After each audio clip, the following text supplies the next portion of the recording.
மேல் சப்ரகமுவ மத்திய தென் வடமேல் ஊவா மற்றும் வடமத்திய மாகாணங்களில் பல இடங்களில் பிற்பகலில் அல்லது இரவில் மழையோ அல்லது இடியுடன் கூடிய மழையோ பெய்யக்கூடிய சாத்தியம் காணப்படுகின்றது. மேல் மாகாணத்திலும் காலி, மாத்தறை மற்றும் புத்தளம் மாவட்டங்களிலும் காலை வேளையிலும் மழை பெய்யும் என எதிர்பார்க்கப்படுகின்றது.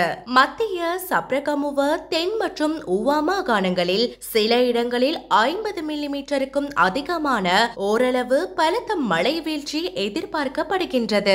இடியுடன் கூடிய மழை பெய்யும் வேளைகளில் அப்பிரதேசங்களில் தற்காலிகமாக பலத்த காற்றும் வீசக்கூடும். மின்னல் தாக்கங்களினால் ஏற்படக்கூடிய பாதிப்புகளை குறைத்துக் கொள்ள தேவையான முன்னெச்சரிக்கை நடவடிக்கைகளை எடுத்துக் கொள்ளுமாறு பொதுமக்கள் அறிவுறுத்தப்படுகின்றார்கள்.